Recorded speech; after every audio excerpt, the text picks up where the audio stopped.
Boom! You know what time it is. It is 5 o'clock on the dot. Actually, it's 5:01, but we're going to say it's 5 o'clock.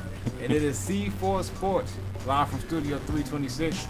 Actually, right now, we're more like C2. Yeah. And eventually, we'll be C3, but either way, that's still explosive. But that's really besides the point. I am Darius Hawkins, playing a guest role today. I guess being the guest for Matt Langman as the actual host. Y'all can follow me on Twitter at _Hawk_13. And I'm Ryan Mason, and you can follow me at Mason_IL Chief. Yes, sir. Like I said, right now we are actually C2. Matt is not here. I'm not going to detail his whereabouts because they're not supposed to be known like that. But and that's all I'm gonna say. But I mean, maybe the raccoon got him. Maybe. Ryan, maybe the raccoon got him. Raccoon finally won. Yeah, raccoon won. Matt 0. And Adam should be here after baseball practice as usual. But we're gonna go ahead and get right into college football as we usually do. For y'all that do not know, this is a homecoming weekend on campus. If you don't know, then either you don't go here or you're living under a rock because there's been homecoming events going on the whole week. And Western Illinois takes on North Dakota State Bison. North Dakota State, I said Bison like that because they actually have won 28 straight games and they're number one in FCS. So what fun for Western. How do you feel about what's going on this weekend? I mean, a big potential loss we have coming our way. I'm going to be excited just to see a national championship team playing on Western's field. Saw the first game that they played against, I forget what team they beat from the FBS. It was Iowa State maybe, or I forget who it was. I have to look that up. But I was impressed with them playing against FBS team. And they had game day there a couple weeks ago. They're back-to-back national champions. That's all you really need to know. They haven't lost a step. They recruit well. I think they could play well in one of the probably the smaller conferences of like the FBS bowl divisions. They kind of remind me of a lesser TCU. Okay. To me, I mean TCU is in the Big 12. I think the Bison could come up into I don't know what big league would be right around their area, but I think they could go Mountain West if they wanted to, and compete quick, and they would help out. But I want to see how Western handles them. It was a tough game last week against Southern Illinois. Got outscored 24-3 in the second half. Yeah, and but that seems like the second half of the last couple games is, exactly. Especially with. I'm not really going to count Wisconsin, but against Northwestern, they really didn't score in the second half either, and they kept it competitive in the first. Very true. So let's see if they can do two decent halves. I'm not expecting a lot of points. Yeah. But it's good to see some competition coming in, and let's see how they handle that. Yeah, I want to see how Western takes care of home field advantage. They're currently 2-0 at home. The competition they played was Valpo and Drake, so it's not like it's on the same caliber as North Dakota State. But you mentioned how they lost last week to Southern Illinois, so they're 0-1 in the Missouri Valley Conference right now. But Trenton Norvell got sacked 4 times last week. I remember we were sitting here last week and I was saying how they need a balance. You actually mentioned first how they need a balance, and I kind of just added along to that. J.C. Baker only ran for 52 yards. He didn't really get a chance to open up the run game. The only bright spot I saw was, once again, Lance Lenore, best wide receiver on the team, 7 catches, 115 yards. But the sack 4 times thing really stands out a lot to me because, once again, you're playing we talked last week how Southern Illinois had one of the best defenses in the FCS, and now you're playing another team who has won 28 straight, so clearly they know how to do something on defense as well as offensively. I'm gonna go ahead and go Matt style. Go ahead and give me a prediction for this game. You got any a point system? Anything you got going on here? Well, I don't know. I'm trying to. Okay, there is no point spread for this. I'm just looking it up right now on ESPN. Wow.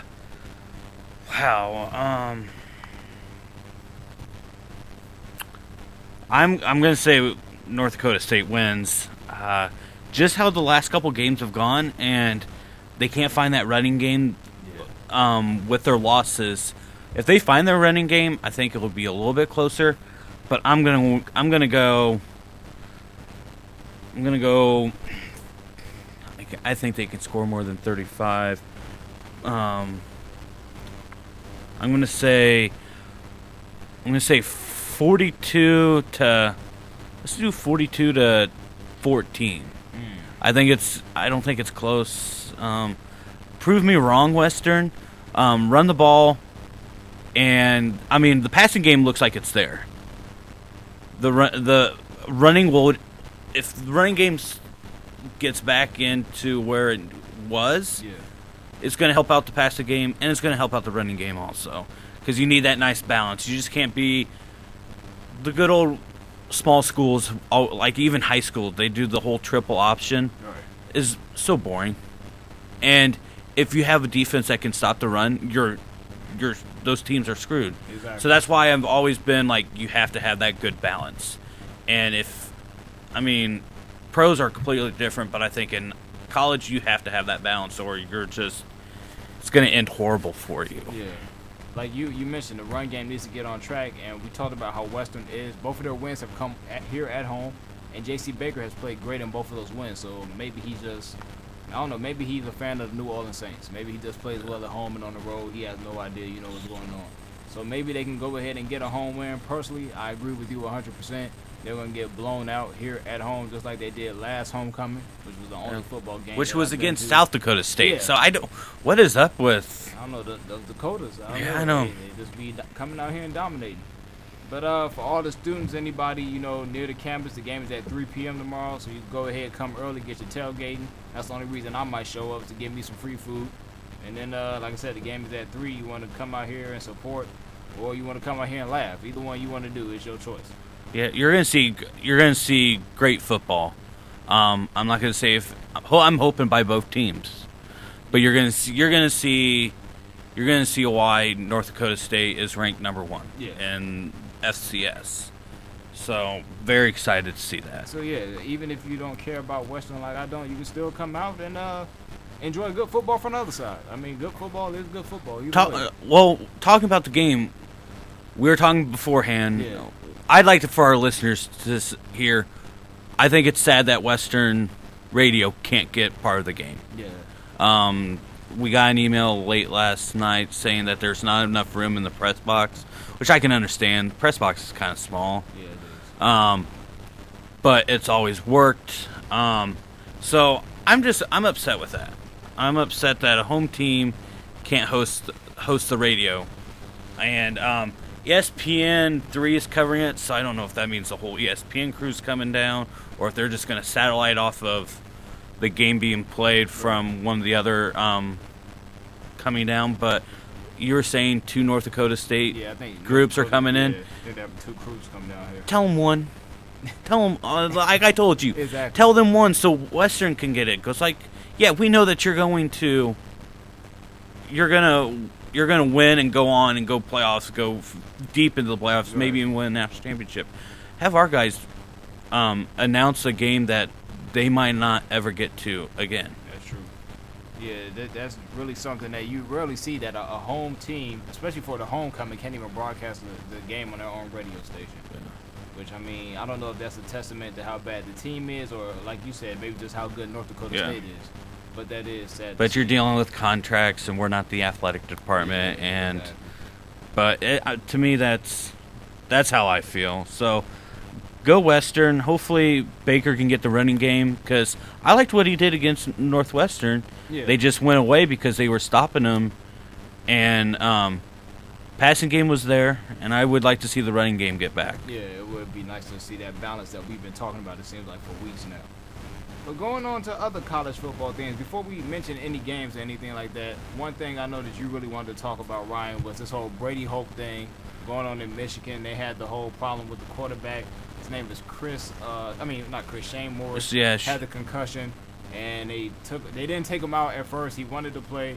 They left him in. Then they took him out and sent him back in the next play when the backup Gardner's helmet got knocked off.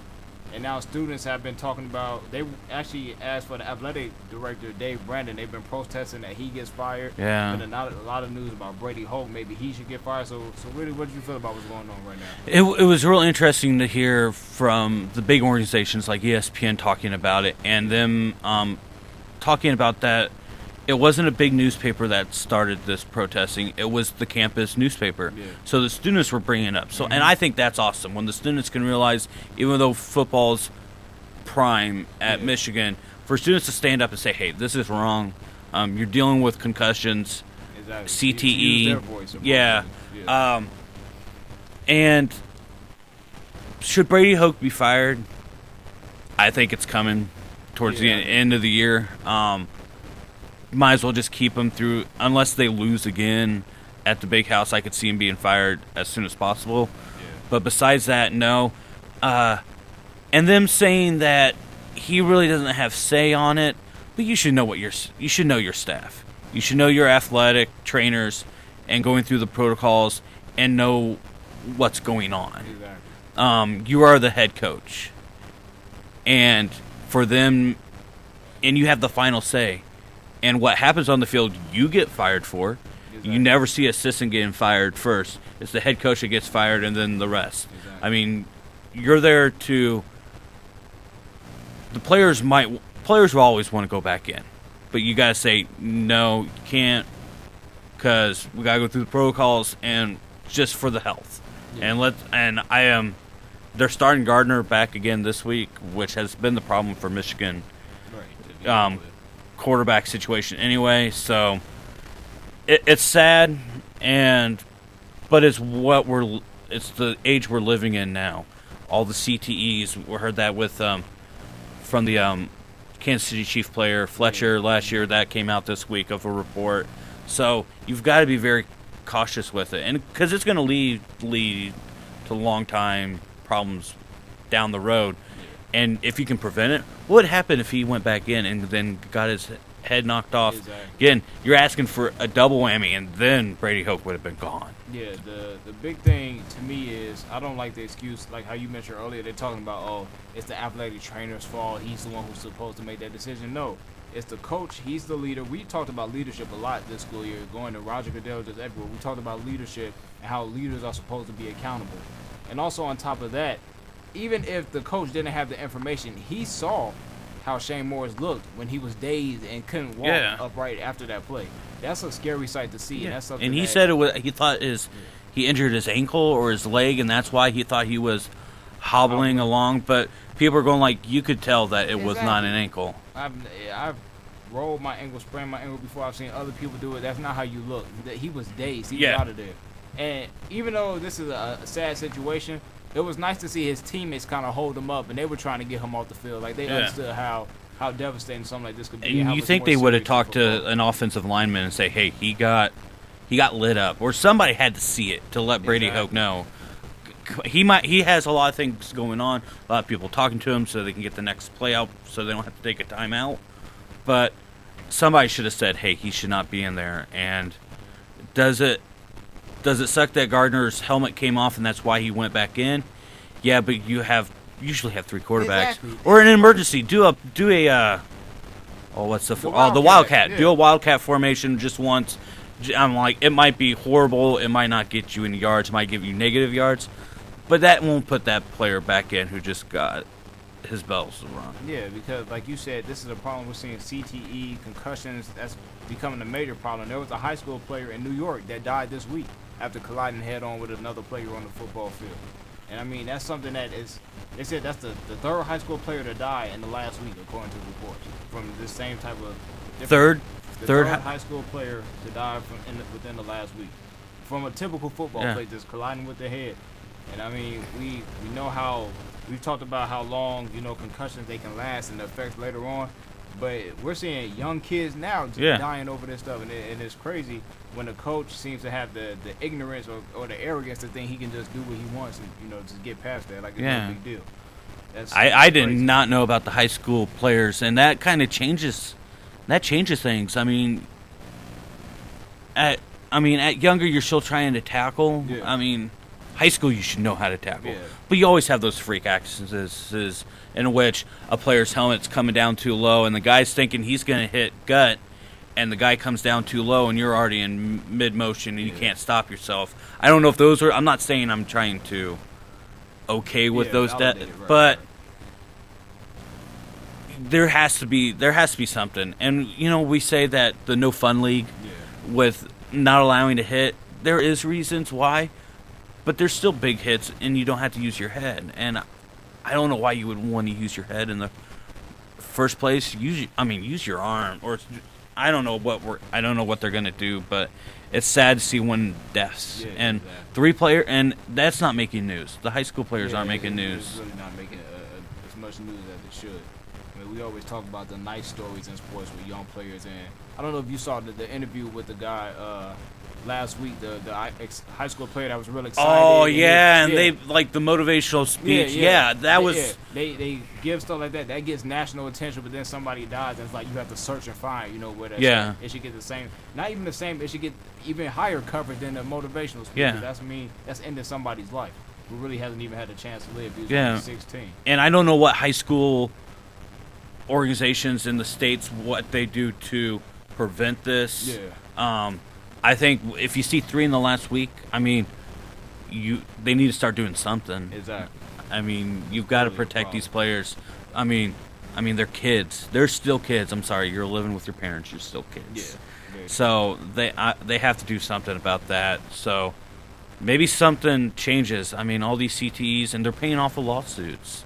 NCAA settled $70 million because of concussions earlier this year, and now we're having a coach or athletic trainer sending a player back in. Yeah. That's not looking good at all. Yeah, okay, so we'll go ahead and step away a little bit from the harsh part of college football. Yeah. And get back more into the lighter, the fun side. There's a lot of big games that's coming up this weekend, but first of all, let's go ahead and talk about the game that took place last night. Number 2 Oregon, which was, just a major shock. They got defeated at home by Arizona. Rich Rodriguez's team came in there and they won 31-24. Personally, I didn't see too much of any of the game. I watched the highlights, but Twitter was really keeping me up what was going on with it.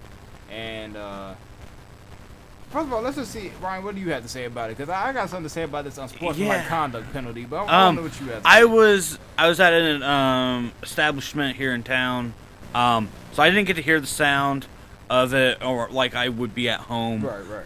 And I didn't know what the penalty was on. I was cheering for Arizona. I like upsets, and Arizona beating Oregon kind of makes a certain person who's not here a little bit more upset.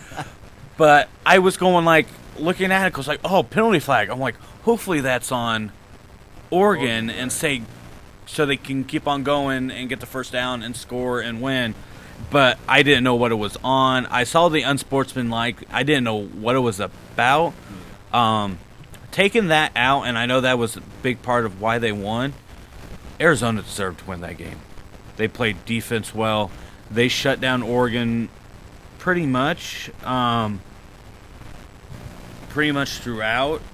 So I'm trying to see the yards that Mariota had for against Oregon. For Oregon. But I was impressed by the defense more than the offense with Arizona. They were stopping the run. The option, they had no option. They had to throw the ball a lot more, especially when they got down and try to fight back. So, out of all of it, like I said, I was happy with the defense. Yeah, okay. Before I talk about the unsportsmanlike conduct, I agree with you, even though I didn't see this game, that Arizona deserved to win, because there was a 3rd and 20. It was in that same drive, but it was a 3rd and 20 before the whole unsportsmanlike thing happened. And Arizona ran an HB draw and picked up the first down. 20-yard run on 3rd and 20. First of all, I don't care what penalties you get afterwards. Don't ever blame. I hope that they're not blaming the refs over this, because if you let up in the 4th quarter over 20-yard run and on the 3rd down, you clearly deserve to lose. All you have to do is get that stop, and at most, Arizona would get off a field goal, and which would still basically be in your advantage. But for those who didn't see, or for like you, Ryan, who were watching and maybe didn't get to hear the sound and everything like that, Tony Washington for Oregon, I believe it was Tony Washington, sacked Arizona's quarterback And what he did was he had a little celebration. So he's running. That was third down, so it's going into fourth. So he's running. He's running off the field towards his sideline. But before he gets on the sideline, about midway through, he stops and he just simply bows to the crowd. And off that alone, he gets an unsportsmanlike penalty, and then that continues Arizona's drive, and they go on to score a touchdown, which ended up being like the game-winning touchdown, I believe. And personally, we know that I like my celebrations. We know I like the. I mean, but basically everybody does. Everybody likes celebrations. It's not like he was doing the most dancing and backflipping. Did a simple bow, but from what I heard today, thanks to Jackie McMullen on Around the Horn, I heard that since 2011, that's actually been in college football rules that a bow counts as unsportsmanlike conduct. So, at the same time, while the penalty is stupid, they were abiding by the rule. Yeah. And that's something that a coach and a team should know. You should definitely know the rules under a game in which you were playing. I mean, how you feel about that?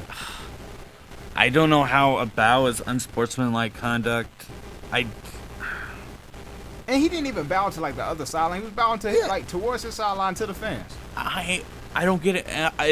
They will penalize that, and then Johnny Football, when he puts up money signs, didn't do anything for him. And most celebrations they don't. And you're going to take something simple like that. Outrageous, I would say. Right.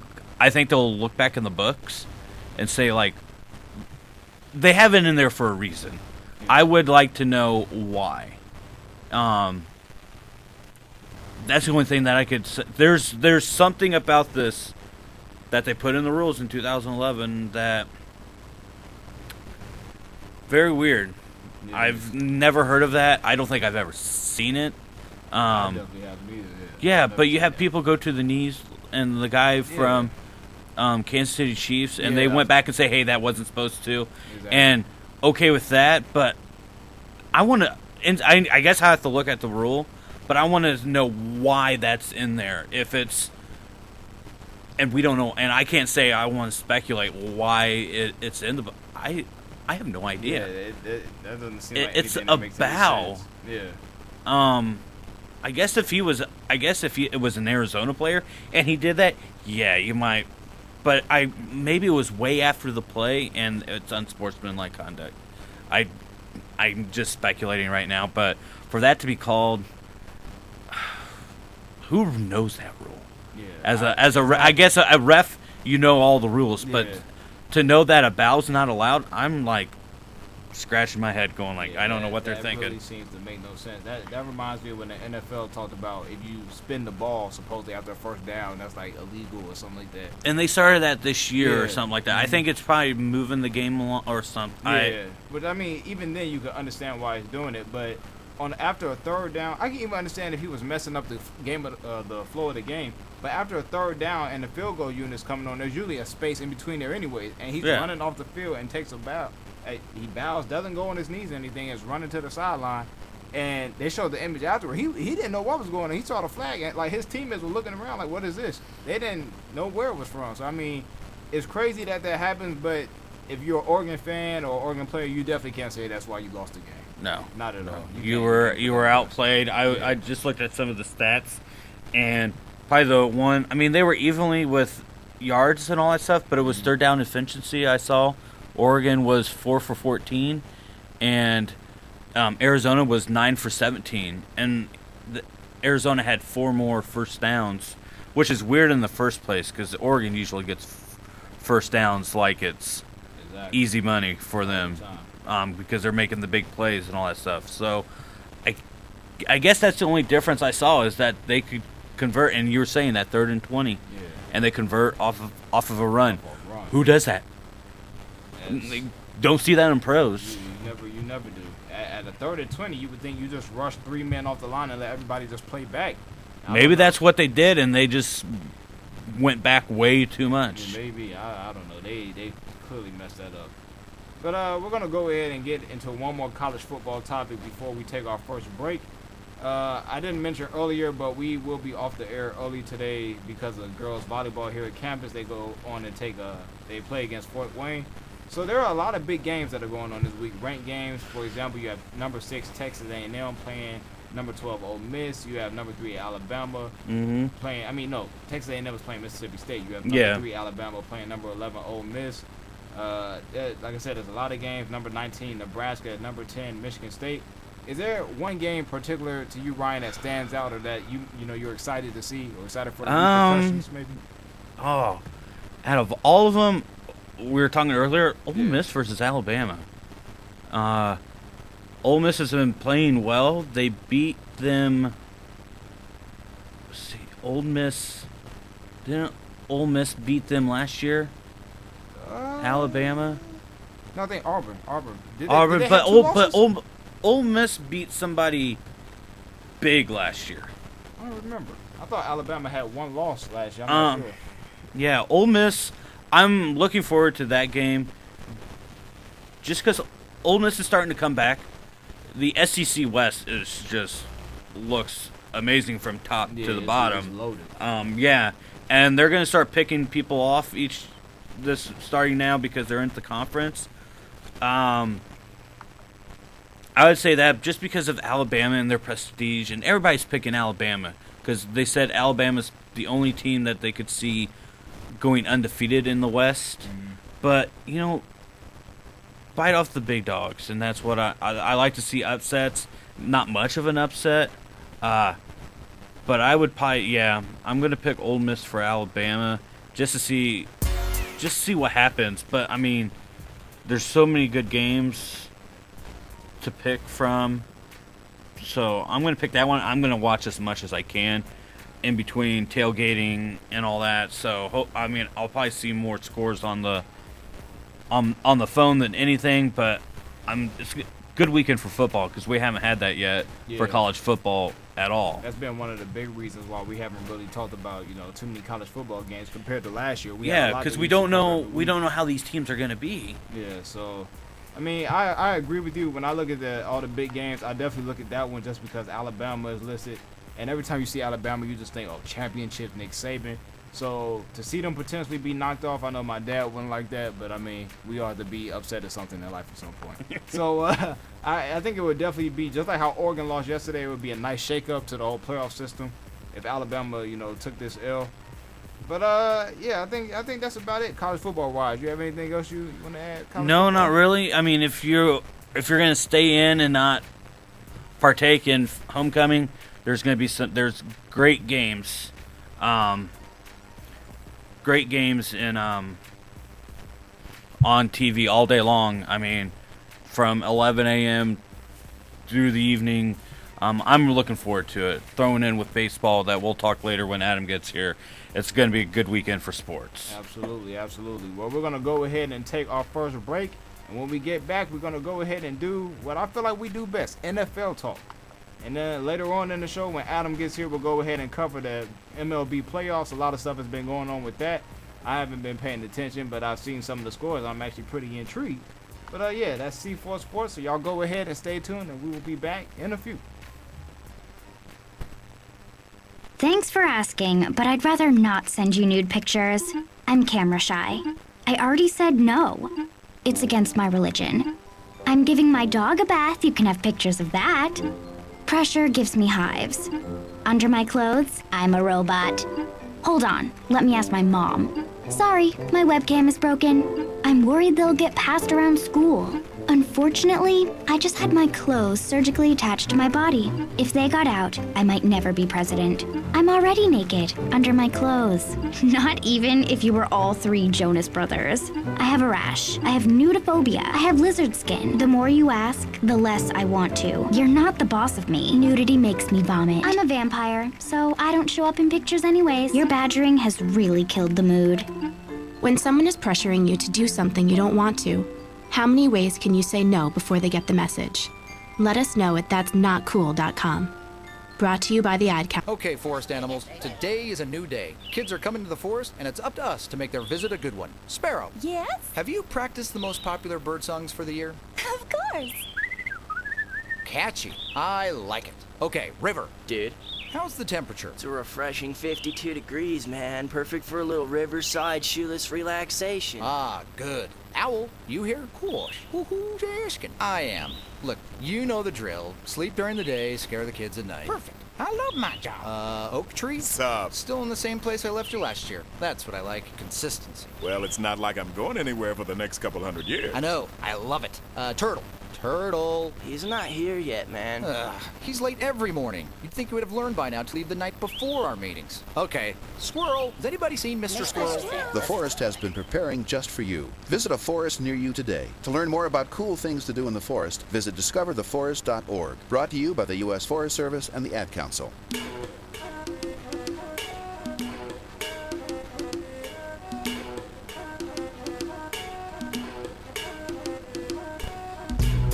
C4 Sports back in the place to be, live from Studio 326 with Ryan and Darius. I'll go ahead and say your name first, since I don't want to talk. I want to give myself first. I feel like that's inappropriate. But we're going to go ahead and get into some NFL talk.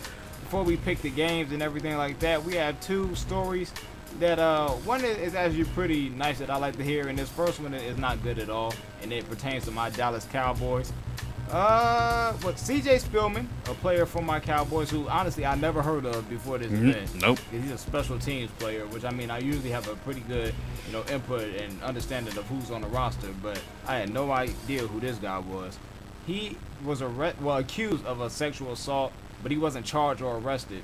And I believe it took place, they said, the week that we played the Browns. So about the 20th. Yeah, like 2 weeks ago, I believe. Yeah. And all I've really seen so far is that he's still on the roster. His roster status hasn't been changed. And Jason Garrett said until he's arrested or charged or anything like that, his place on the roster will stay the same. And from what I've seen, he's been cooperating with police fully at this point. All I got to say about this really just right now is even just on accusation basis is really bad, because the league is once again in trouble with domestic violence or sexual assault or something like that. It's just not a good thing that we want to have on our name. And then especially with Jerry Jones, and he had those pictures during the offseason with the two, I guess, strippers or whatever they are. Yeah, his accusation is a little.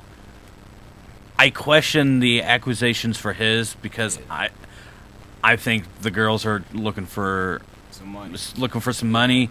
Don't know the full story about Spillman's, but I guess I have more belief with Spillman's that it could happen. Mm-hmm. And okay, it happens at the hotel, team hotel. I'm picturing that you don't have your own room. You're bunking with a teammate. I just don't know how this stuff happens. I mean, I don't know how this happens at a team facility. People aren't watching. I know they're grown men; they can go do their own things. Yeah. But I don't know how it happens at the team hotel, unless he was by himself. And I don't know how the room situations are with team hotels. Yeah, I definitely don't with football teams, since there's so many men on the roster that travel. I guess they get in the double queen rooms. You're splitting at least with one. Yeah. I don't know. That would add a whole different thing, because that means somebody else should have some knowledge of this. Yeah. And they need to come out and say what they know. But that's kind of tough. That's actually sticky. No pun intended. Yeah. Yeah. What would you do? I mean, if you were Garrett, Jerry Jones is Jerry being Jerry. Yeah. What would you do? Garrett, would you? At this point, I don't want to, because the NFL is at a place where this has definitely been a problem and it's been heightened as of recent. It makes you kind of feel like, we should jump on this and suspend him or something immediately. Yeah. But at the same time, I mean, we all taught that you're, proven innocent. I mean, you're innocent until proven guilty. Yeah. So, I mean, I probably would still let him play because they said he is cooperating with police. If he wasn't talking to police, I'd be like, all right, dude, you need to turn yourself in and stay away for a while. But I still would let him play at this point, just because there's not enough information that is out yet. In a kind of related note, I wouldn't bring Josh Brent back. I still don't understand. No, I put that on Twitter. Yeah, I don't understand why we're bringing him back. I understand he's been getting paid. He's still, and that's what kind of irated me about saying that he's going to be on the team. I'm like, because you're not even, and Brent's been taking a back seat. Yeah. Of what he did last year. What he did last year was worse than what Peterson did. Yep. What Ray Rice did, in my opinion, because you killed somebody. Exactly. And it was your fault. And I still don't understand why after that, we let him hang out on the sideline. And I know that I forgot who was with him, the player that he killed. But it was in Illinois. Yeah. He played for Illinois. I forgot his name, but I yeah. know his mom okayed it, that he'd be on the sideline, and I believe they've worked all that out. But still, to this point, I understand everybody deserves a second chance, but he don't have to have a second chance with the same place where it all happened at. Yeah. Like, just like Jonathan Martin, because even though it's a different scenario, he had to go somewhere else. He's with San Francisco right now. Yeah. Josh Brent, put him on the waiver line. Let somebody else pick him up. He don't. Yeah. Don't keep him still in the same organization where all this took place. He might need a family-type aspect around him, but, I mean, dude, you're a grown man. Stuff like that happens. Sometimes you got to separate and find your own path somewhere else. Yeah. I really don't like that he's back. No, and I think I don't know when he's able to come back, I think though. week 10 or 11 something. Yeah, like that's that. why I thought it was in the double-digit week-wise. But, yeah, I want to see if he gets charged or if this is just another trying to get notarized by the girl. You just don't know. Yeah. You should kind of take it with a grain of salt of what's been going on. Exactly. But yeah, if he's not that important, just sit him down for a week. Say, hey, we're gonna sit you down this week. Get your stuff situated from this week on, and we'll We'll see where you're at next week, and we'll start you. At least bench him for a game. Yeah. That shows you that you punished them a little bit. And do it without pay. Makes it even better. I mean, be a little bit more proactive than reactive, which looks like how things go when it comes to punishment. Yeah, I can definitely understand that. But I kind of applaud actually Jason Garrett in this one, which is rare that I ever applaud him. But I applaud him just for this case, just because we don't have enough information. And one thing you don't want to do, you don't want to. Just like you don't want to sit back and not do anything, you don't want to overreact and make him like an example for all the punishments that haven't been taking place. Yeah. Because all these guys who are suspended, they're on the suspension list, but they're still getting their paychecks. Like, if you're suspended, you shouldn't be getting paid. Yeah. That's not how that's supposed to work. So if it comes out that whatever this accusation is, that is perfectly true, yeah, suspend them, don't pay them, even basically cut them. I mean, you have a responsibility when you're on this level to abide by the rules. Yeah. And if you can't do that, then you just shouldn't be around. And I don't know how the players that are suspended are saying, okay, give me my millions of dollars, and I'm just sitting here. I don't get that. It has to be in their contracts, but I think new contracts are going to have this clause of, oh, if we find you this, yeah, we don't owe you anything by the time you're suspended or whatever. Something has to come from it, and hopefully the new contracts will have something in it if there isn't in there anyway. Yeah, I wonder if the new CBA is going to have something about that. Yeah. But also another topic we have is Steve Smith. Gaining respect for him. Steve Smith. I told y'all last week he was going to have a big game. I said that as soon as after week one he said he was going to light him up. With that, I should have picked Baltimore too, which I stupidly did not. But you didn't. He lit them up. And all I saw this week, I saw after the game, he said, I really wasn't going to say anything negative about the organization. But basically, I lit the corners up like some schoolboys, and I'm like a 35-year-old dude. And then later on in the week, of course, Steve Smith being Steve Smith. But hey, he at least waited. Well, I mean, he didn't want to, because Carolina was still in the state when he made those first comments. Because might as well wait till they're back home. I mean, I'm perfectly fine with Steve Smith doing whatever he does. You know, I like the trash talking, and the man clearly is great at what he does, so I'm all for it. But I saw him talk about how Coach Ron Rivera is not a real man. He didn't stand that. He called himself a player's coach, quotations around that. But when stuff was going on, they were trade rumors. He never talked to Steve Smith or anything like that. And then he talked about the GM. I forgot his name. It wasn't about the owner, Jerry Richardson. I forgot the GM's name. Yeah. His name slipped my mind. But he was talking about how basically he was kind of going behind his back, it seemed like, in a way. He was talking about, how we're going to trade him. We're going to look for other pieces during the draft combine. He's not going to be back. It's kind of like they were down that Steve Smith still had the skill to play. Dave Gettleman. Yeah, Dave Gettleman. Yeah. They were down Steve Smith's skill. And even besides this, one thing that I saw that was real interesting was how before the game actually took place, they were talking about how Steve Smith had told the rest of his new Baltimore Ravens teammates how Cam Newton didn't necessarily play well. He didn't make decisions quick enough on the football field. How that was a big thing. And supposedly, I guess that their relationship was a little bit more soured than what people thought at the time. Supposedly, he and Cam Newton didn't really get along too well from what I saw. Which, I mean, I can understand at that point why you might get rid of him just because you think of Cam as your franchise quarterback. And I like Cam, but personally, I'm waiting for him to have the real breakout type season. He hasn't done that yet. I still feel like he's on the edge. But, I know this is something you want to talk about with Steve Smith, so I'm just going to let you go ahead. What was another thing he talked about that the GM was saying that he was a distraction for the team. Oh, yeah. And that's where it got me. And because it's the image problem also, and he brings it up.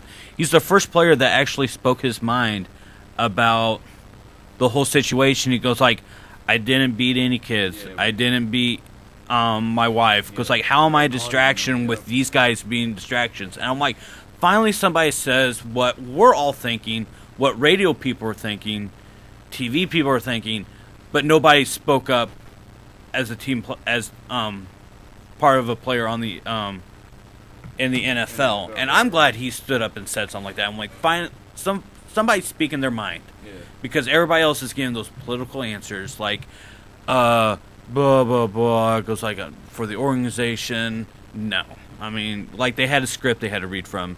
He was straight and goes like he had a lot to say, and I was happy for him saying that.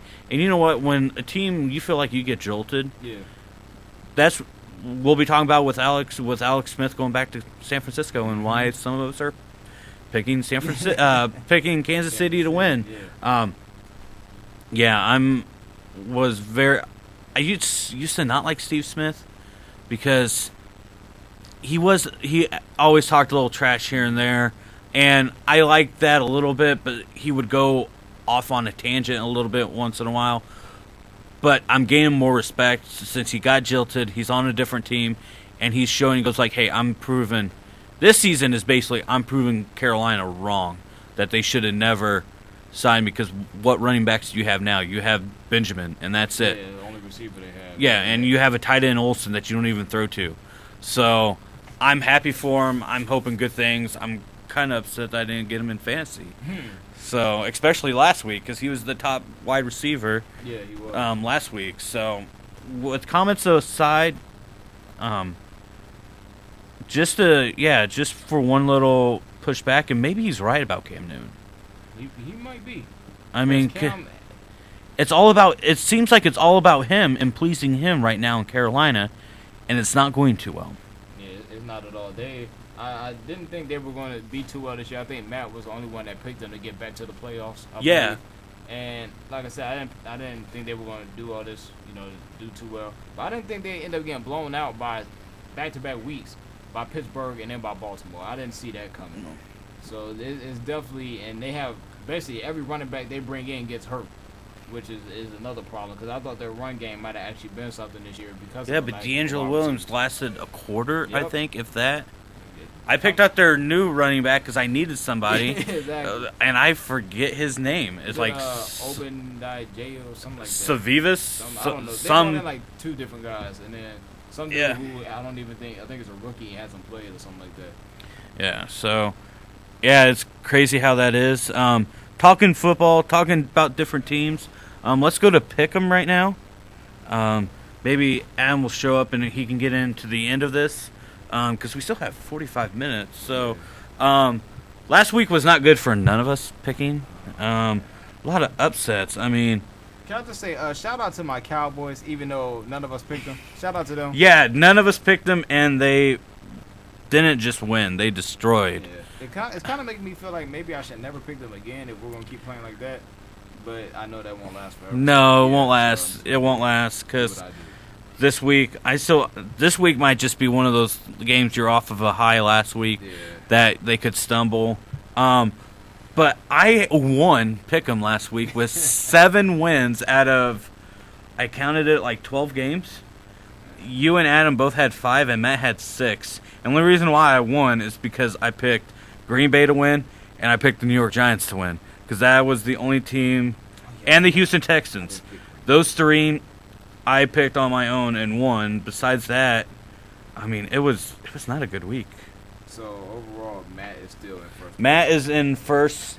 Adam is in second place, 3 points behind. I'm in third place now, and you're in last. But you're only 5 points behind, and you're only just another, hopefully a good week this week, and bounce back. And maybe Matt has another bad week.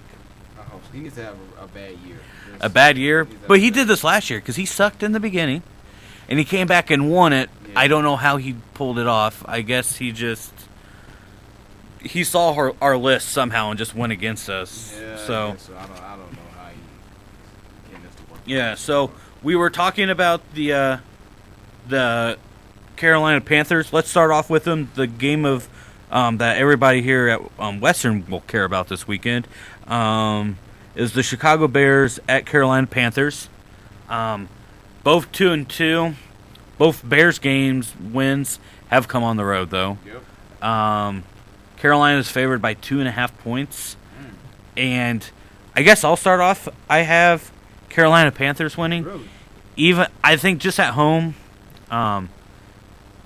Chicago didn't have a good game last week.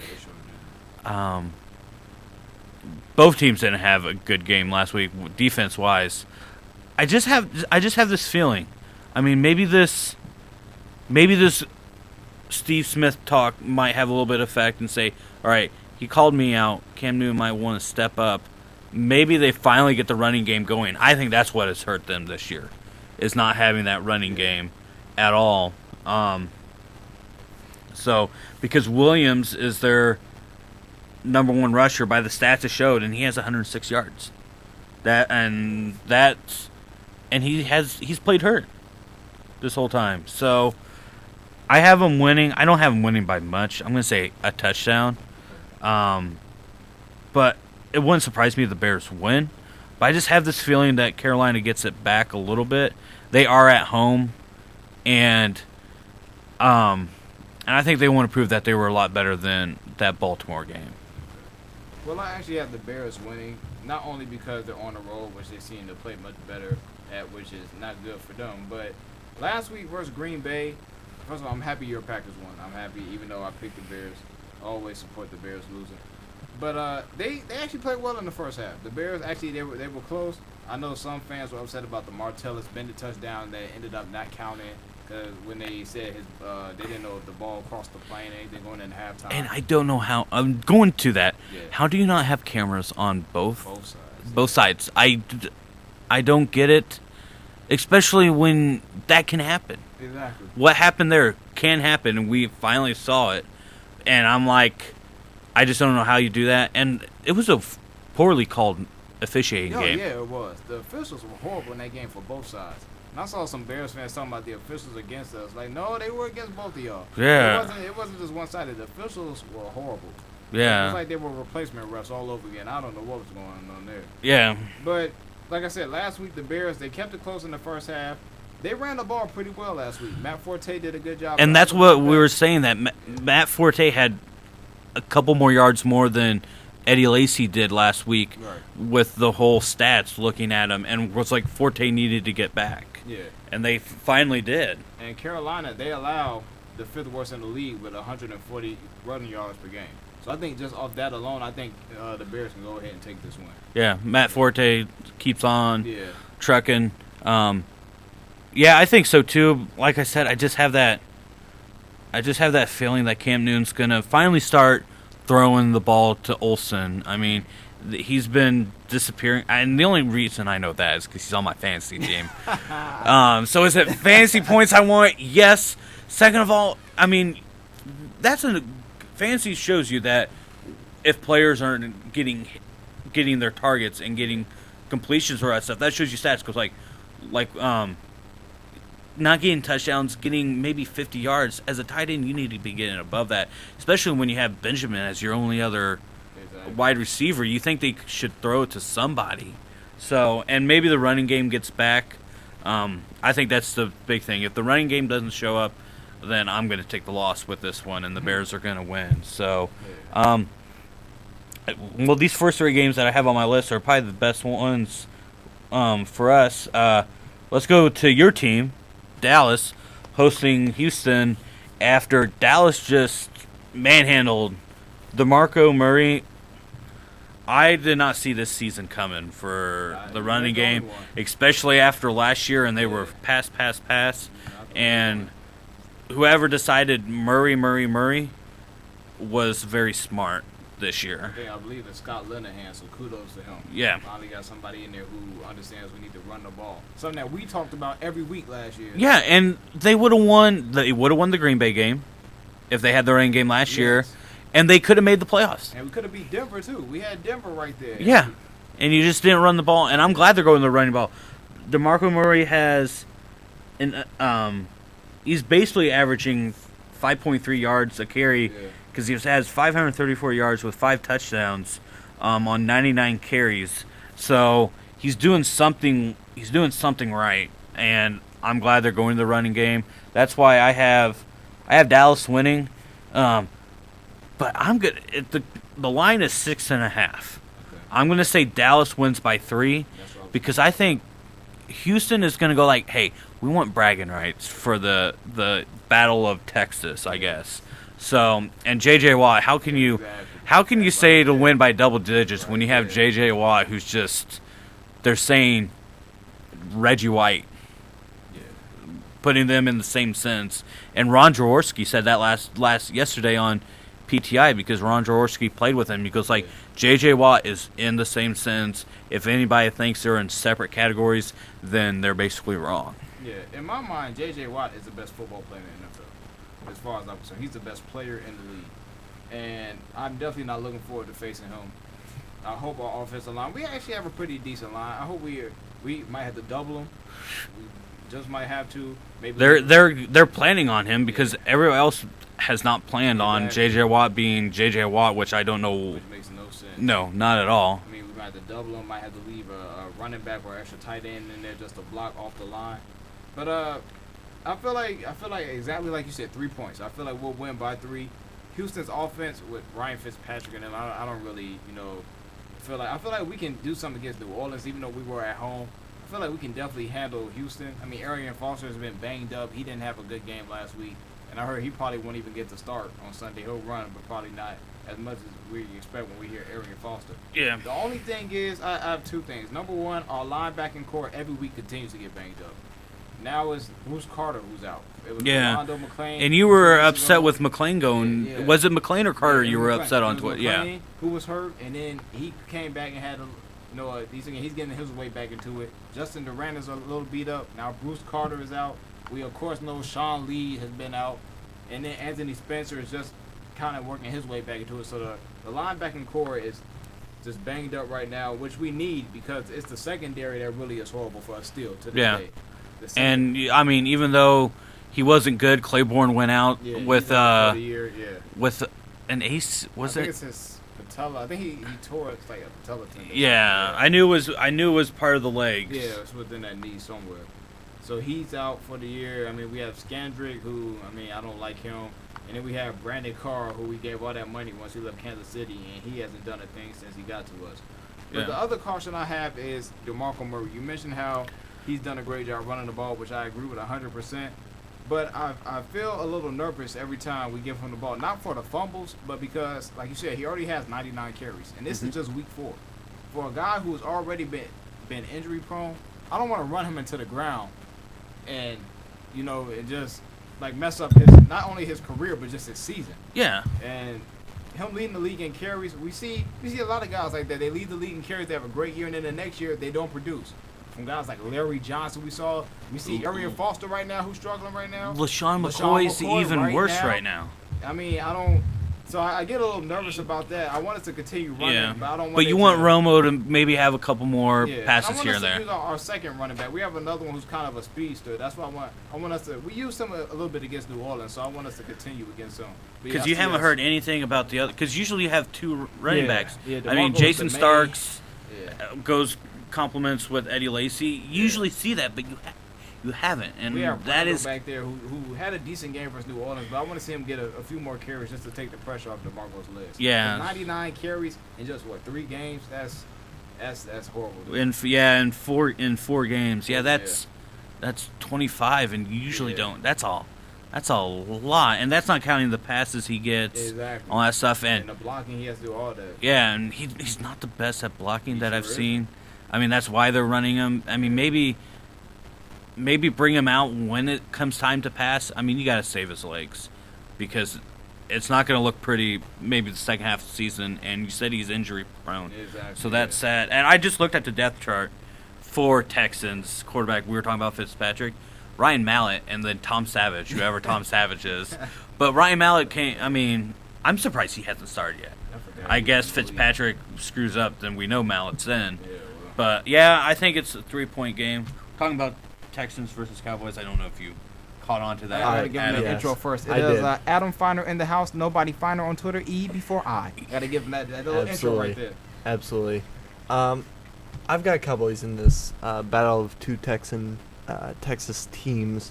I just think, keeping with the current trend, I've said all along about the Cowboys, run the ball. You'll be successful. I mean, I believe there's a stat, they're like 20-1 or something when DeMarco Murray has over 20 carries. And I like what you said, Darius. He is getting a lot of the load. Yeah. But I did like what I saw out of Randall last week. Yeah. And I believe the guy I'm going up against in fantasy this week has DeMarco Murray, so if he could get less touches, that'd be fine. Less touchdowns, less yards, that's fine. I have Dallas winning by about 10. I think actually Ryan Mallett will get in the game.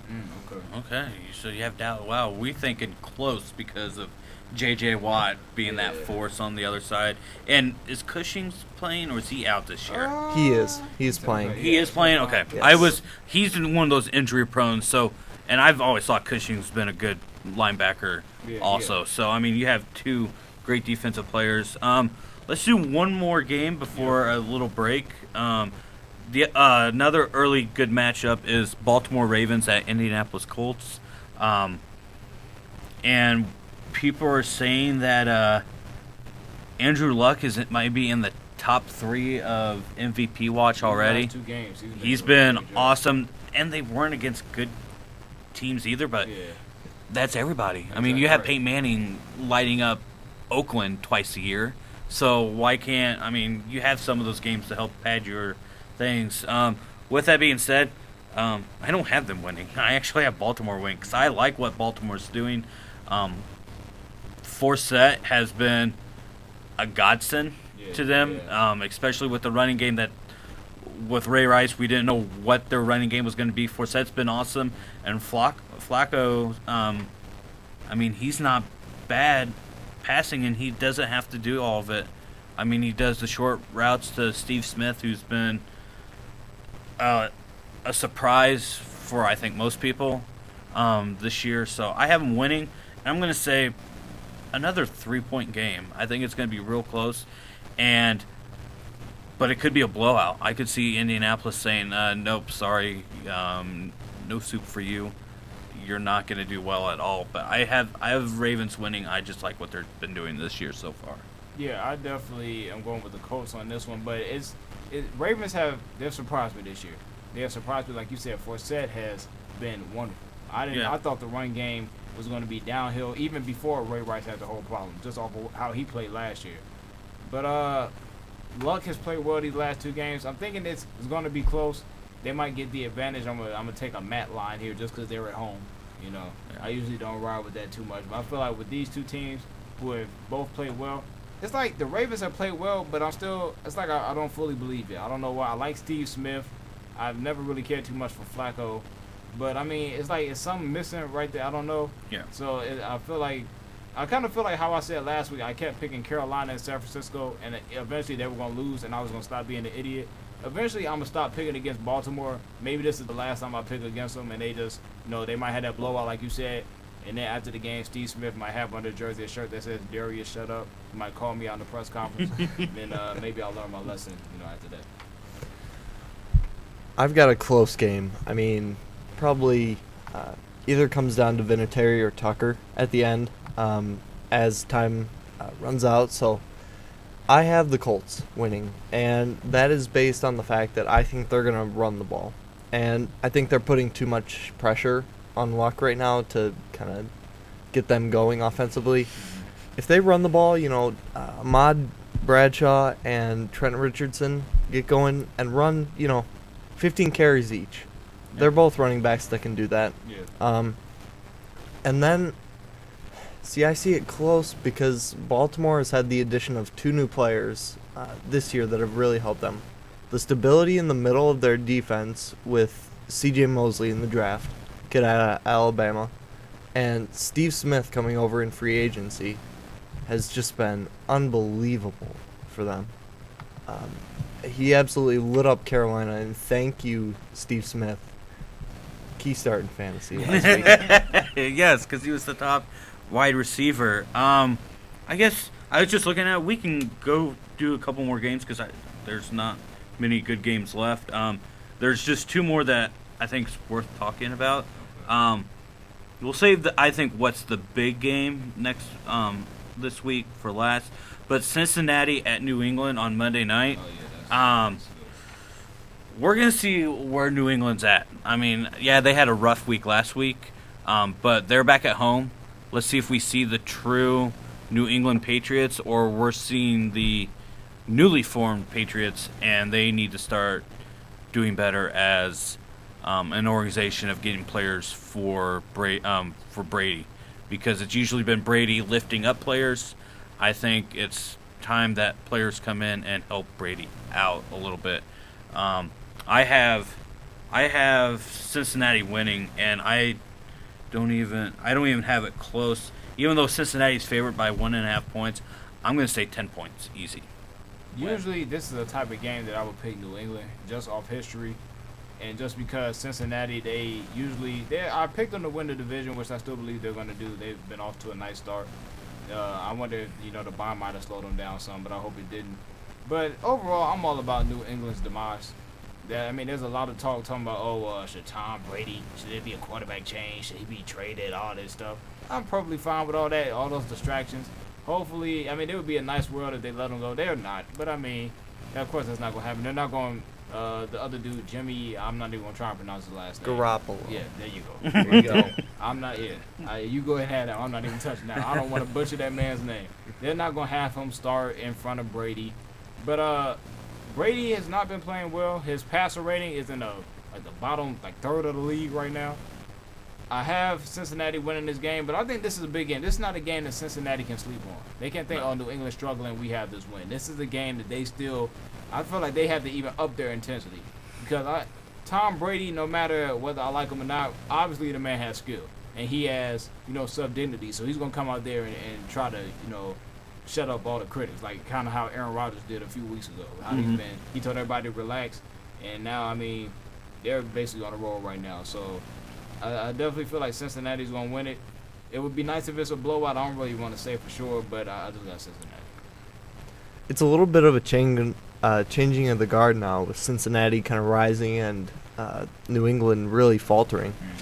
I have this close, though. It's in Foxborough, and there's a little bit of a sense of urgency in the Belichick-Brady era now. Kind of to, I don't want to say resurrect it, but save it a little bit. And I like what you said about getting the weapons around him now. You do that for older quarterbacks. Yeah. Look at Peyton Manning in Denver. Look at all the weapons, the young weapons that he has, and the 2 Thomases, Monty Ball, Ronnie Hillman. Yeah. Just unreal weapons. Brady doesn't have those weapons. Who's it? Julian Edelman? Danny Amendola when he can stay on the field? Amendola and Brady, I've heard, are not clicking. That's why Edelman is not getting the ball, because they don't like each other on the field or off the field, I've been told. See, it's just stuff like that leads to this faltering of what would be considered nowadays as a dynasty. Yeah. Early in the 2000s. As far as the game, I have it really close. Probably 3 points or 7 points. But I have Cincinnati winning and going to 4-0 on the season. All right. Last game, to me, it's the game of the week. Kansas City Chiefs at San Francisco 49ers. Alex Smith goes back to his humble roots and hopefully destroys the San Francisco 49ers. I think it's going to be close. I like the running game of the Chiefs with Davis and Charles, that is the two-headed monster that's pretty good right now. I don't know. Charles has been limited practice all week, but I mean that's just probably because he's saving up for game day. Yeah. Line is 5.5 for San Francisco. I'm gonna say the Chiefs win by field goal again. I think it's gonna be close. I'm cheering for Alex Smith to show the organization. The fans knew that he was good. I think he just had a rough stretch of so many coordinators in an amount of years. Head coaches were going in and out. So I'm going to say a 3-point, but I'm saying Alex Smith has a good game. I'm saying at least 3 touchdown passes from Alex Smith, maybe even a 4th I'll throw in there. And I'm going to say he usually doesn't have a lot of passing yards. I'm going to say he hits at least 280, almost 300 passing yards in this game. Okay. That's going to be my bold prediction. Well, I, along with you, also have Kansas City winning this game. I saw an interesting stat that ESPN put up. They were comparing since Kaepernick took over the starting job. They both have, Smith and Kaepernick both have 19 wins and 8 losses. They both have the same amount of interceptions at 14, and Kaepernick only has 2 more total touchdowns than Smith does. I'm not going to go as far as you and say Alex Smith is good, because I don't feel like he is. He's a game manager. He's middle of the pack. I would say, like, if you want to rank quarterbacks, you can put him like 15. He's just there. He's like he reminds me of a lot like Flacco, and I think I don't think Flacco's all that good either. Yeah, but they're both game managers. And I don't like game managers. No. You either make plays or you don't. All right. He's not a playmaker.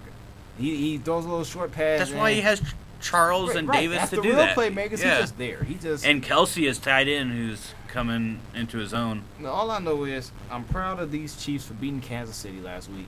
I'm proud of San Francisco for beating the Eagles, because I said San Francisco was going to fall off, but I picked them to win that one game. I needed that loss for Philly.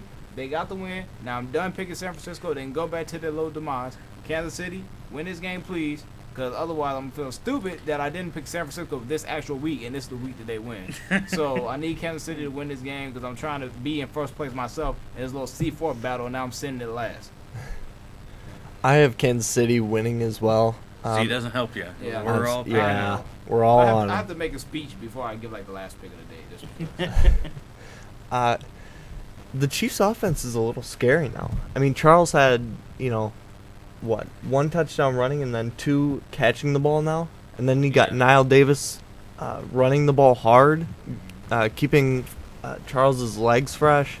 You got Alex Smith, who doesn't have all the weapons, but makes smart decisions, and that's what a game manager does, and he's comfortable in that role. I mean, they don't need him to be that good when you have Jamal Charles, an elite running back, and the ultimate fantasy kind of safeguard in Niall Davis. Yeah.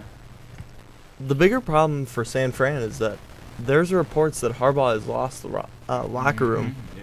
And that speaks to going back in the offseason to when Cleveland wanted to trade for Harbaugh. Yep. And then not getting his players on the same page, either with the Kaepernick or Smith decision. Maybe it goes back to there.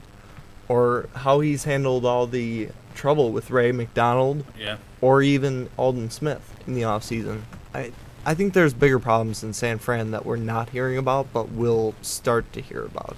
Oh, especially when he gets fired or he just says goodbye. Right. And Harbaugh's his coaching style says that I'm going to do it my way, and if it makes you mad, beat it.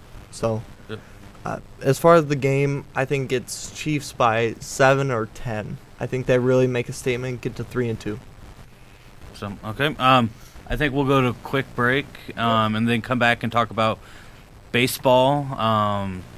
Playoffs have happened, and Darius will just be quiet and maybe chime in here and there, maybe. I'll go ahead and give an intro on the updates and scores, and I'll let y'all go ahead and do it. Okay. That's the best way to do it. So, yeah, we'll go ahead and take a quick 1-minute break, and then we'll be right back. So stay tuned at C4 Sports. Okay.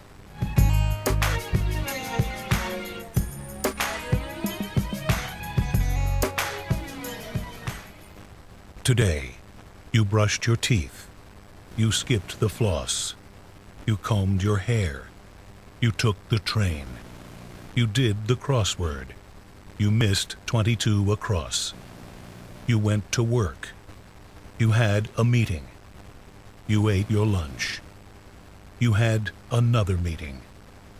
You wondered, how is anyone supposed to get any work done around here with so many meetings? You left the office. You took the train. You ate your dinner. You brushed your teeth. You did all the things that one normally does the day before a brutal EF5 tornado rips through town, leaving 30,000 people without power. You never know when the day before is the day before. Prepare for tomorrow at ready.gov/today. Brought to you by FEMA and the Ad Council.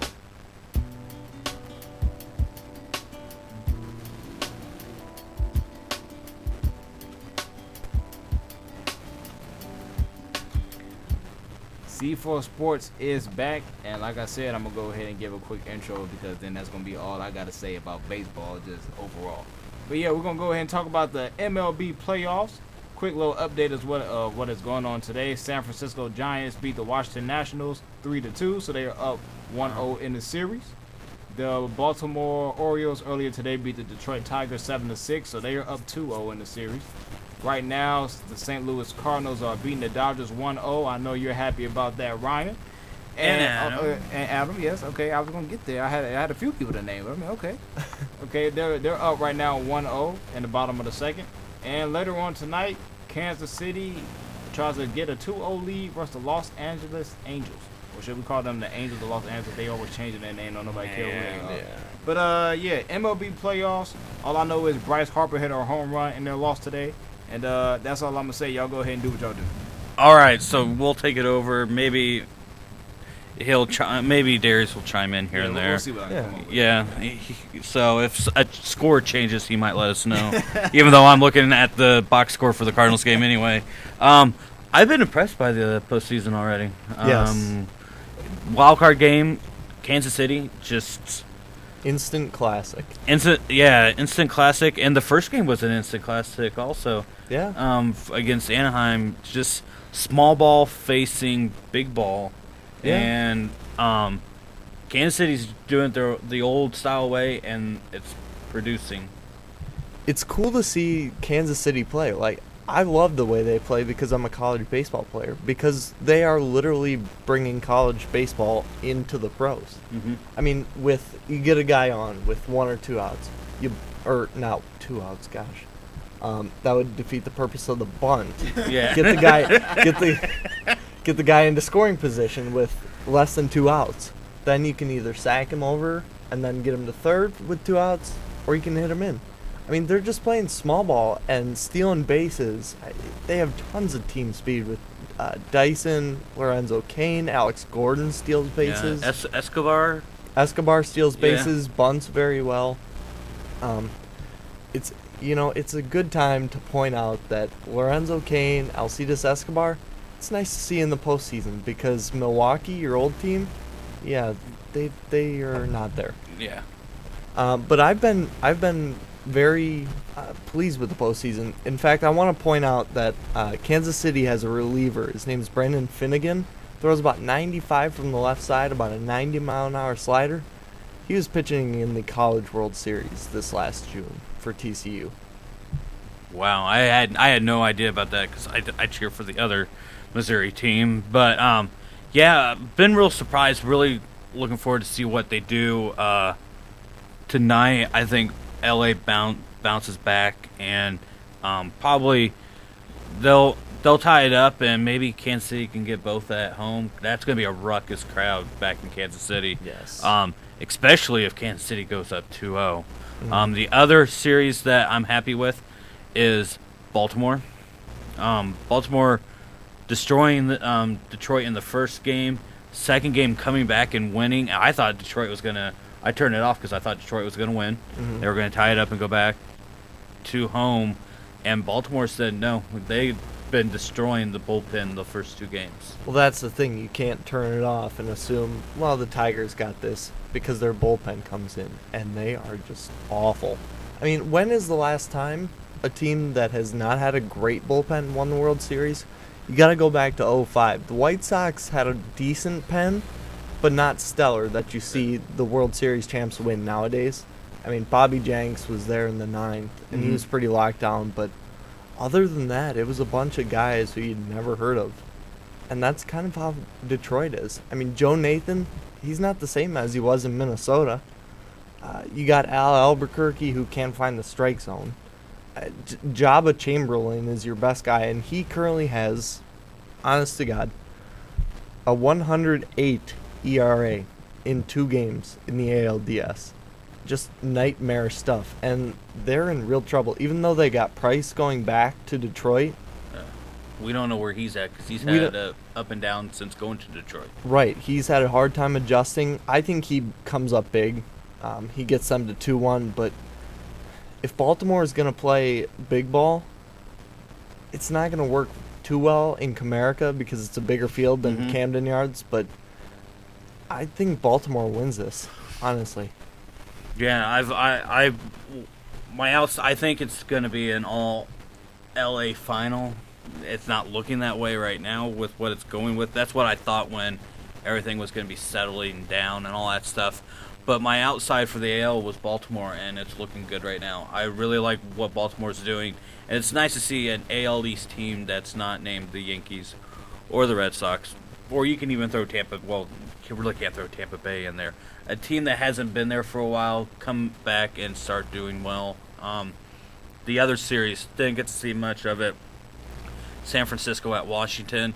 I want Washington to win. I thought they had the better club, and then you have the pesky Giants, and you just don't know what you're going to get from them.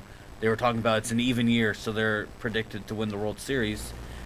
Every other year they win it, and what is horrible is that after they win it, they are garbage that following year, which I don't get at all. You think they could keep it up, but San Francisco just out-pitched again. And they had Peavy going. Yes. And I was surprised. And he beat Strasburg today. Yeah. Yeah. So we can keep on going. Sorry for that phone call right there. And the last one is that we're both invested in. Yes. Is Cardinals versus Dodgers. Cardinals are up 1-0, bottom of the second. Runners on second and third for Dodgers, and right now it could be, as of right now, it could be the inning over or they scored some runs. But the most impressive thing right now is Kershaw versus Wainwright. Both aces on the mound right now. I think it's going to be a great series because the NLCS last year was awesome to see.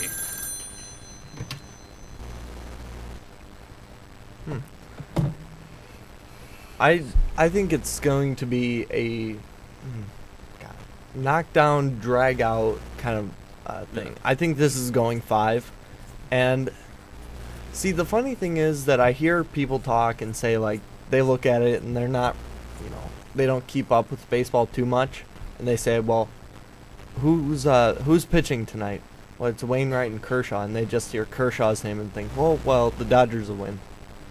It's not exactly true. If you look back to last year, the Cardinals really had Kershaw's number and knocked him out in Game 6.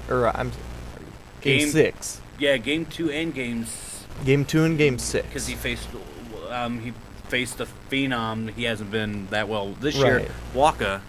Yeah, I just think you're gonna see these Cardinal pitchers out-pitch the Dodgers. Yeah. So do you have the Dodgers winning in 5, or do you have the Cardinals eking it out and making it to another CS?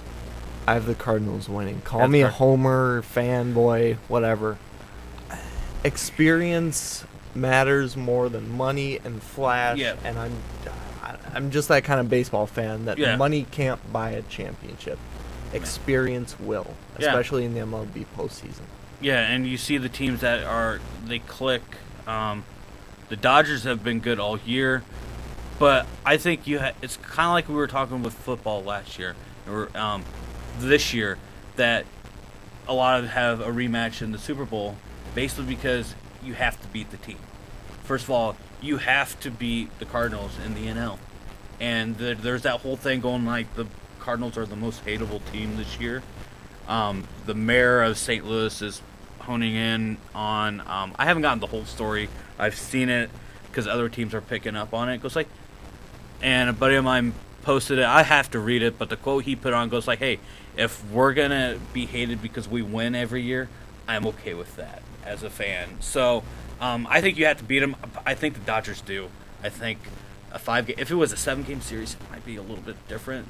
I could see him eking out, but a 5-game series, I definitely have Dodgers winning in 5. It's going to come down to Wainwright versus Kershaw again in L.A., and I think L.A. will have their number that time. I'm hoping they win this game, because I'm going down for Game 3 on Monday. I'm skipping the only class I have because, Professor, I know you're not listening because I know you're not a sports guy. So I know you're not listening to the radio show right now. But I've never been to a playoff game. I'm really looking forward to a playoff game. Heard they're ridiculous. So I'm hoping for a good game. I'm hoping for a win on Monday. But I still think it's 5 games to go in Dodgers. We'll just have to see. I know you're going to have a great time down in St. Louis. I was there this summer for a couple games. The atmosphere for Brewers Cardinals Saturday, Sunday was awesome. I mean, in Ballpark Village and just in the stadium. I can't imagine what it's going to be like. In fact, if they win this game and it's a tie-breaking Game 3, say the Dodgers win Game 2, Cardinals win Game 1, it's going to be nuts. Yeah. They're going to want the Cardinals to be that much closer to winning the series. So we have a couple minutes. The phone has been ringing for volleyball, but we're going to – so we've seen basically almost a game from each except for this last game with the Cardinals and all that stuff. Who do you have in the World Series? Because it's going to – who do you have – let's not say World Series. Who do you see winning each of the series? We already know – I have the Dodgers winning. You have the Cardinals. I'm hoping you're right and I'm wrong. I'm gonna say, as of what I've been seeing now, I think it will be the Angels in 5 also. I see that being battling, and then I have Baltimore winning. There's no way they're gonna lose 3 straight games, and then I'm gonna go. It's gonna be a toss-up. I'm just gonna stick with Washington because I just don't want to see the pesky Giants that I do not like moving on. See, it's funny you say that because it is an even year. I know. San Fran is in the playoffs. I know. And I don't have them winning. I actually have Washington coming back. I just think it's their time. They've had guys, and their disastrous Game 5 last year in the NLDS for the Cardinals. This was talked about at length on SportsCenter today. It's paid off. I believe. I mean, best record in the NL. This team is ready to succeed now. Your young players, Ian Desmond, Rendon, Harper, they have to show up now. I remember talking in the spring on the radio that I said, watch out for Washington this year. I think the players are finally maturing enough, and I think people finally start producing. Yes, and that's exactly what they have. I mean, they were close with Atlanta for a majority of the year, and then they really pulled away. Yeah. I mean, they just wanted to get away from Atlanta and speculation. So I have Washington and then beating the Cardinals in the NLCS. I think the Cardinals get past Dodgers. And it'll be Washington in the World Series. And playing, I have 2 upsets, basically, in the AL. I have Baltimore winning. I can't see them losing, even though they're facing Verlander, Price, Scherzer. Yeah. And I have KC winning. I just think they ride that high. And they're a team that doesn't have experience, but they're too young and too, I don't want to say, they're too inexperienced to know the situation. I was gonna say something like, not arrogant, but they just don't know what they're like the younger brother picking on the big brother. They really don't know what they're gonna do, and they might get a couple jabs in until Big Brother beats them up. I could see them just being. I mean, I don't see them going to the World Series, but they'll meet their force with the Baltimore Orioles. But I could definitely see that. And then I have Baltimore winning. You know, it's kind of so Big you have Brother. A DC. I have a DC I5, I want to say, or oh gosh. We'll have to talk to Kornheiser because Kornheiser would know that. We'll have Darius call PTI and Wilbon, and he'll know. Call him up, see what he got to say. Yeah. I do. I have Beltway. Beltway series. World Series, and that's kind of cool because you had the Freeway Series, a couple, with the Dodgers and Angels. You could have that. You could have a Kansas City, St. the Louis, I-70, the right? I-70 The I-70 series. Back in '85, Casey got them. Yeah. I'd like to see the Cardinals if Rematch, they play this year. yeah. It's gonna be fun. Yep. It's gonna be fun. You're seeing a lot of power arms with these teams. The good bullpens, everybody throws 95 and everything moves. Yeah. So, all right, we're done with baseball. Let's wrap it up.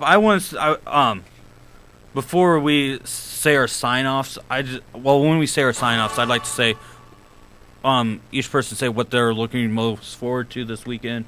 A bold prediction out of any sport you see. I'll start. I'm going to start, and I already said it. I'm going to say Alex Smith, 300 yards, 3 or 4 touchdowns, and they destroy the 49ers. And I'm Ryan Mason, and you can follow me at Mason_ILChief. I cannot believe I'm going to say this. I'm Adam Feiner, at NobodyFeiner on Twitter. And the Detroit Lions are actually going to prove that they're contenders in the NFC North. And that's so weird saying, but what the heck. And let's see. I don't really have any bold predictions, but I'm just going to say what I'm looking forward to is that my Dallas Cowboys get a win. And I am Darius Hawkins at _Hawk_13 on Twitter. And that's going to be our show for today. All these phones are going off up in here, and I'm just picking them all up. Who knows what is going on. But, yeah, y'all go ahead and check us out every Friday from 5 p.m. to 7 p.m. So next Friday at 5. Yeah, I think we should have a full 2 hours next year. I hope so. These last 2 weeks we've been cut a little short. Yep. But, yeah, so I guess we go into music right now, and eventually in about a half an hour, volleyball will be on this station. So y'all enjoy your homecoming, and y'all be safe. Alrighty then. C4 Sports.